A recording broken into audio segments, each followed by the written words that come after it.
Good morning students of class 8, once again welcome to the online classes.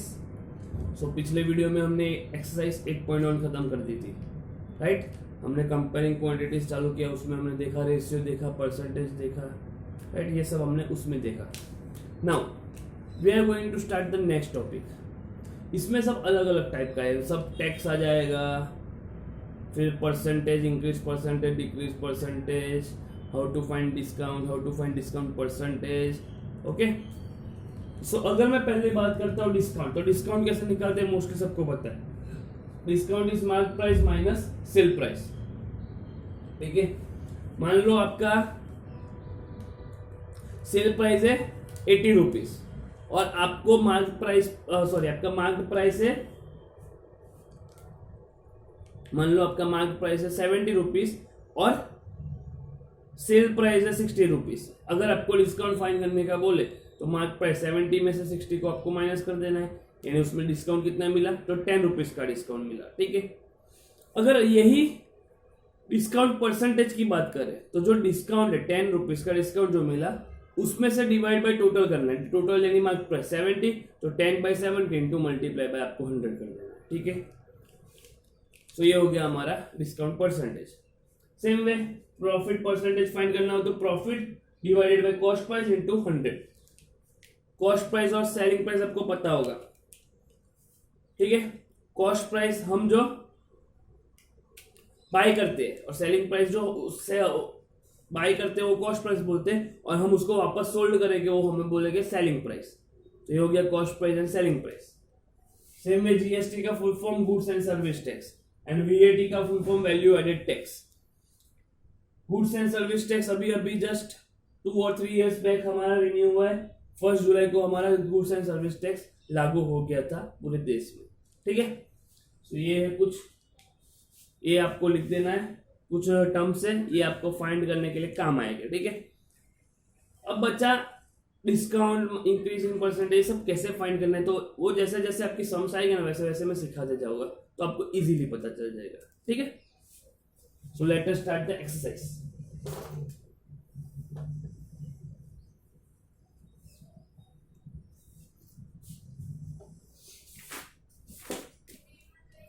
Exercise 8.2,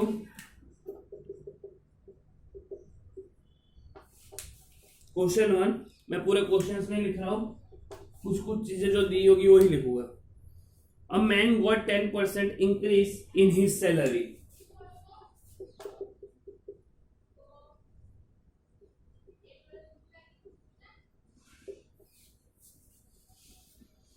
if his new salary is rupees 1,54,000, new salary कितनी है,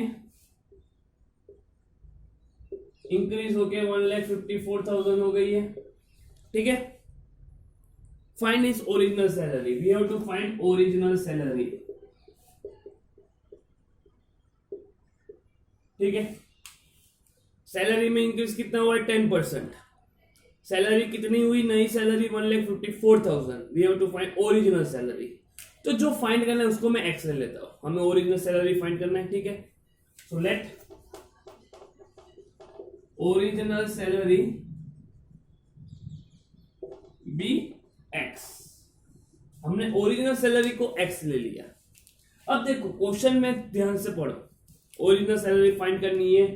increase कितनी हो रही है salary, 10%। 10% जो increase हो रही हो ओरिजिनल में ही इंक्रीज होगी, बाद में ही वो न्यू सैलरी बनेगी। तो न्यू सैलरी कितनी बनी, 1,54,000।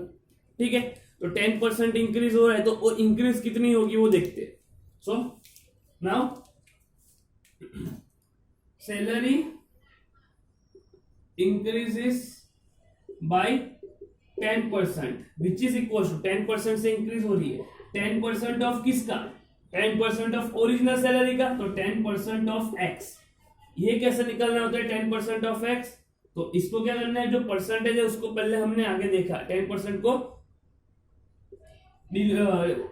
कन्वर्ट करना है, तो ये परसेंटेज हटा के डिवाइड बाय 100, ऑफ की जगह मल्टीप्लाई एक्स, तो ये एक्स। ठीक है, पता चल गया, तो ये मुझे मिला 10x/100, 10x/100 मिल गया। इतना हुआ हमारा इंक्रीज परसेंटेज। ठीक है ना, तो न्यू सैलरी क्या होगी, ये हमने सैलरी इंक्रीज कर दी, अब नई सैलरी फाइंड करेंगे तो नई सैलरी क्या होगी, तो new salary equals two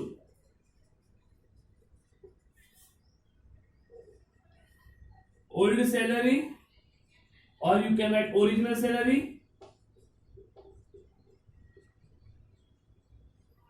plus जो इंक्रीज हुआ हो। अगर यहाँ इंक्रीज की जगह डिक्रीज हुआ होता तो यहाँ पे हम माइनस करते, राइट। इंक्रीज है तो प्लस करना है, डिक्रीज हो तो माइनस करना है। तो new salary is original salary plus increase.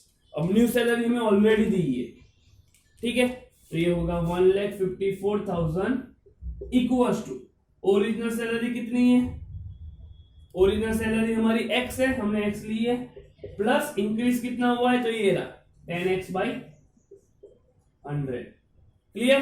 तो इसको मैं सॉल्व करने जा रहा हूं, तो ये मिलेगा हमें 1,50,000 ए एज इट इज रहेगा, या एलसीएम आ जाएगा, यानी ये 100 या मल्टीप्लाई हो जाएगा, तो ये 100 या ये 100x प्लस 10x, ये 100 को मैं यहाँ पे ले जाता हूँ, तो क्या हो जाएगा 1,54,000 into 100 equals to 100x plus 10x कितना हो जाएगा 110x।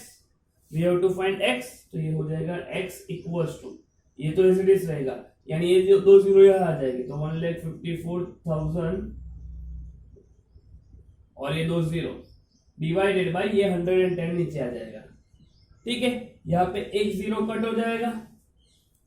अब ये 11 से देखते डिवाइड करने का ट्राई करते हैं, तो x इक्वल्स टू 11 1 जा 11, 4 बचा, 4 जा 44, ठीक है, 4 जा 44, और ये कितने जीरो है वो लिख दो, 1 2 3 4, यानी उसकी ओरिजिनल सैलरी कितनी है 1,40,000। देखो ओरिजिनल प्लस न्यू का है, ये ले, ठीक है, तो ये हो गया उसकी ओरिजिनल सैलरी 1,40,000। तो आपको लास्ट में लिखना है कि therefore his original salary is 1,40,000। Clear. Salary original find करनी थी, उसको एक्स ले लिया, इंक्रीज क्या था 10%, तो 10% इंक्रीज यानी 10x पे 100 हो गया। अब हमें न्यू सैलरी दी है कि 1,54,000, तो न्यू सैलरी कितनी होगी, ओरिजिनल सैलरी प्लस इंक्रीज, तो original salary plus increase equals to new salary, उससे हमें x मिल जाएगा। ये हो गया हमारा फर्स्ट सम। क्लियर, इजी था, ये आपको लिखना है। Okay, let us do the next one.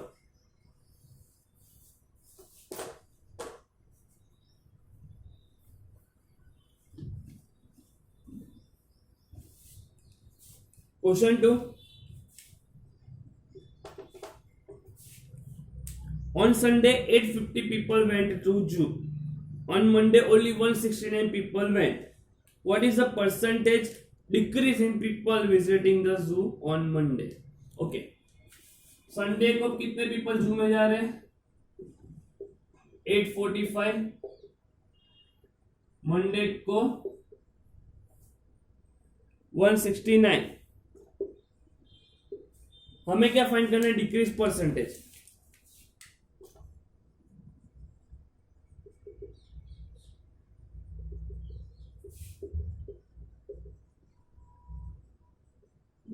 हमें डिक्रीज परसेंटेज फाइंड करना है, तो पहले कितना डिक्रीज हुआ वो फाइंड करना पड़ेगा, ठीक है। So here decrease of people visiting zoo on Monday is equals to, decrease कैसे होगा, तो जो संडे में से मंडे है वो माइनस कर देंगे, यानी 845 माइनस 169, तो इसको माइनस करेंगे क्या आएगा 15 माइनस 9 6, 13 माइनस 6 7, 7 माइनस 1 6, 676 आ गया। तो इतना हमारा डिक्रीज हुआ है, बट हमें क्या फाइंड करना है, डिक्रीज परसेंटेज। डिक्रीज में सबको पता चलता है कि जो टोटल है उसमें से माइनस कर दो, ठीक है। संडे में से मैं मंडे को माइनस कर दिया, डिक्रीज में हमें फाइंड करना है डिक्रीज परसेंटेज। तो डिक्रीज परसेंटेज कितना होगा, मैंने बताया डिक्रीज परसेंटेज फाइंड करने के लिए पहले जो डिक्रीज है वो ले लो 676 डिवाइडेड बाय हाईएस्ट नंबर, यानी टोटल कितना है, तो टोटल हाईएस्ट कितना है 845, मल्टीप्लाई बाय परसेंटेज है तो मल्टीप्लाई बाय आपको कर देना है 100, दैट्स इट। तो ये हो गया 676 बाई 845 इंटू 100। इसको अब हमें कैंसलेशन करना पड़ेगा, तो ये 5 से मैं कर दूं 5 20 जा 5 1 जा 5 34 बचेगा, 6 जा 30 और ये 9 जा 169,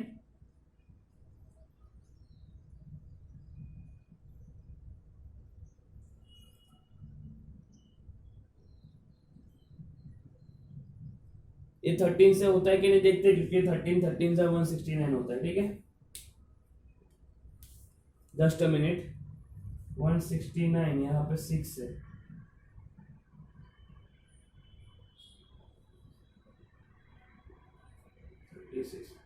169 फोर जा करके देखता हूँ मैं, क्योंकि 9 फोर जा 36 होता है, 24 27 सी 169 फोर जा मिल जाएगा हमें 676, तो ये हो गया 169 फोर जा, ठीक है। तो यहाँ पे आ जाएगा क्या बचा, 4 और 20, तो 420 जा 80, यानी कितने परसेंटेज डिक्रीज हुआ जू में, 80% डिक्रीज हुआ ऑन मंडे। तो therefore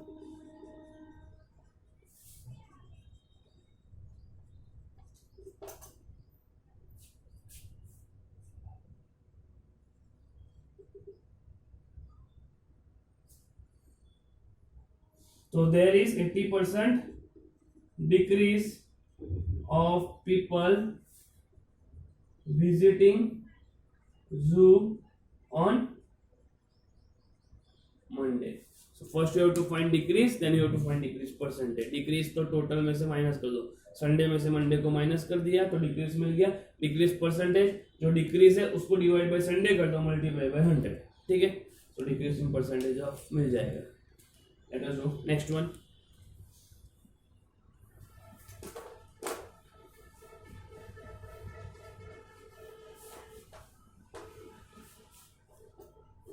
Question number 3. Shopkeeper buy 80 articles for rupees 2400.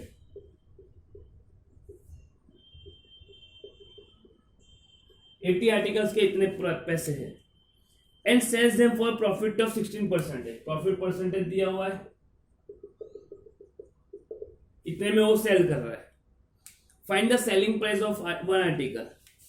Selling price of one article we have to find, ठीक है। अब देखो,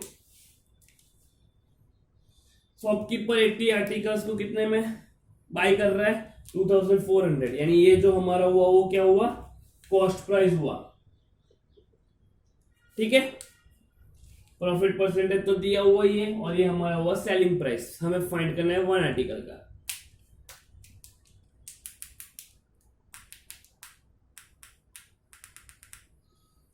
कॉस्ट प्राइस 80 आर्टिकल्स के लिए, जो प्रॉफिट परसेंटेज भी 80 आर्टिकल्स के लिए ही है, ठीक है। तो पहले मैं क्या करता हूं, कितना प्रॉफिट मिला वो मैं फाइंड कर देता हूं पहले, ठीक है। सो हियर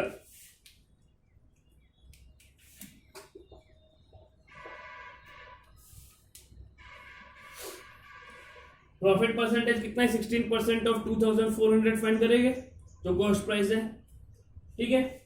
तो here profit equals to 16% of 2400, यानी होगा 16/100 इंटू 2400, ठीक है। 2 0 तो कैंसिल हो जाएंगे, तो 16 इंटू 24 करना पड़ेगा, तो 24 इंटू 16 240 प्लस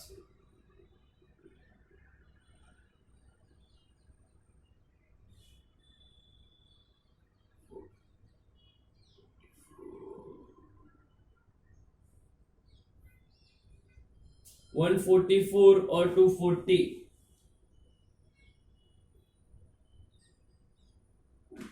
384। तो ये इतना प्रॉफिट हुआ है। ये आपको डायरेक्ट नहीं करना आता है तो कर सकते हो, देखो ऐसे 24 मल्टीप्लाई बाई 16 करो, और इतना बड़ा मल्टीप्लाई ना करना तो पहले इसको ऐसे करो, 16 को स्प्लिट कर दो 10 + 6, 24 10 जा 240 प्लस 24 6 जा, तो ये 24 और ये 144, तो ये मिल जाएगा 4, ये 8 और ये 3, 384। क्लियर। सो हमें प्रॉफिट मिला 384 का, ठीक है।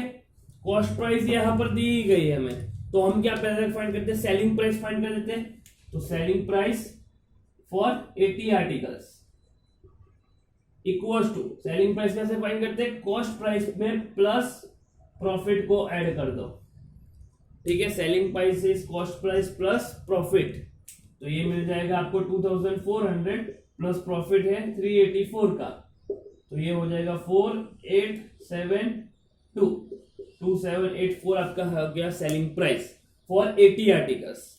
तो वैसे ही सेलिंग प्राइस फॉर 1 आर्टिकल कितना होगा, तो इसको 80 से डिवाइड कर दो, तो 2784 डिवाइडेड बाई 80। क्लियर। अब इसको कैंसिल करते हैं, 2 से हो जाएगा 240, 2136 18, यानी 9 जा 18 और ये 2 220, 26 जा 12, 1 कैरी 19, 9 जा 18, 1 कैरी वापस 6, 2 10 जा 2 3 जा 6, 4 जा 8, 1 कैरी 16 8, 3 4 8। तो सेलिंग प्राइस 1 आर्टिकल का कितना होगा 348 बाई 10, यानी 34.8 में लिख दो डायरेक्टली, नीचे 10 है तो पॉइंट में मैं लिख सकता हूँ ना, तो 34.8 is selling price for 1 article. 80 articles के लिए आपको वापस फाइंड करना है कि राइट है कि नहीं, तो इसको मल्टीप्लाई कर दो, ठीक है। तो आपको 80 आर्टिकल्स के लिए इतना मिल जाएगा, ठीक है। तो आपको सेलिंग प्राइस फाइंड करना था, कॉस्ट प्राइस दिया था, प्रॉफिट परसेंटेज दिया था। प्रॉफिट परसेंटेज पे से पहले प्रॉफिट फाइंड करो, तो प्रॉफिट कैसे फाइंड करोगे, परसेंटेज ऑफ कितना है वो दिखाओ, यानी प्रॉफिट परसेंटेज ऑफ 2400, 16% ऑफ 2400 कितना होगा 384, ठीक है। तो सेलिंग प्राइस कितना हो जाएगा, cost price plus profit. Selling price हमेशा कॉस्ट प्राइस प्लस प्रॉफिट होता है, आगे भी पढ़ा होगा मोस्ट प्रोबेबली। तो ये कॉस्ट प्राइस प्लस प्रॉफिट 2784, तो ये 80 आर्टिकल्स के लिए था। 1 आर्टिकल्स के लिए 80 डिवाइड हो जाएगा, तो 34.8 रुपीज मिलेगा, ठीक है। लास्ट में लिख देना कि therefore selling price of 1 article is ₹34.8। Clear. तो ये हो गया हमारा question number 3। Let us do next.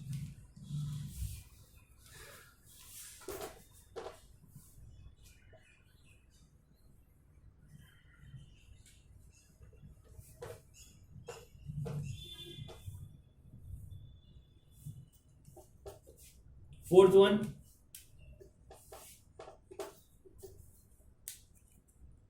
cost of an article was ₹15,500। Cost of article दिया हुआ है ₹15,500, ठीक है।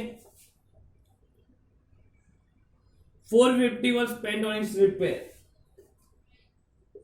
रिपेयर में कितना स्पेंड किया 450, ठीक है। It is sold for profit of 15%, 15% profit में सोल्ड किया।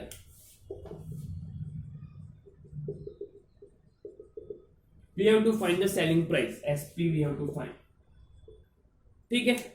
तो पहले तो टोटल कॉस्ट प्राइस कितना होगा वो देखना पड़ेगा।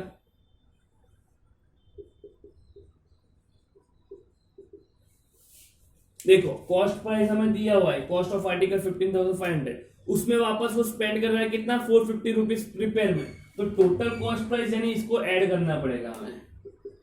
तो ये हो जाएगा टोटल 15,950, ये टोटल सीपी है। उसमें प्रॉफिट परसेंटेज कितना है 15% प्रॉफिट है, उसका सेलिंग प्राइस फाइंड करना है। तो पहले प्रॉफिट निकालेंगे, तो profit equals to 15% of cost price कितना है 15,950, तो ये हो गया 15 डिवाइडेड बाय 100 इंटू 15,950, 0 0 कैंसल,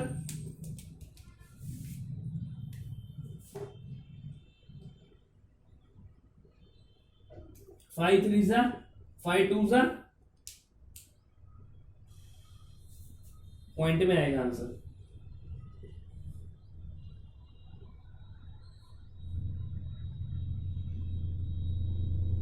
ये कितना है 1595 इंटू 3 करते तो ये 15 होगा, 1 कैरी, 9 3 27 28, 2 कैरी, 15 और 2 17, 7 1 कैरी, और ये 3 1 3 और 1 4 4 7 8 5 by 2, इसको डिवाइड करते तो 2 2 4, 3 6, 1 कैरी 18 यानी 9 18, 2 4 0.5, 2392.5 हमारा हुआ प्रॉफिट परसेंटेज, प्रॉफिट हुआ। ठीक है, अब हमें फाइंड करना है सेलिंग प्राइस।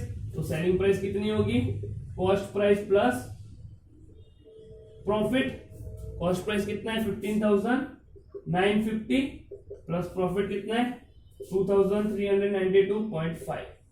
तो इसको ऐड कर देंगे तो कितना होगा, यह 5, ये 2, ये 14, 10 13 यानी 8। Selling price is 18,342.5 rupees. ये आपका हो गया सेलिंग प्राइस। क्लियर। तो यहाँ पे हमने ये जो पिछले वाला सम था वही था, खाली इसका टोटल सीपी फाइंड करना था। ठीक है, तो यहाँ तक थोड़ा लिख देना, थोड़ा ध्यान से समझ लेना, पढ़ लेना। हम आगे नेक्स्ट वीडियो में करेंगे। ओके, बाय बाय, जय हिंद, जय भारत।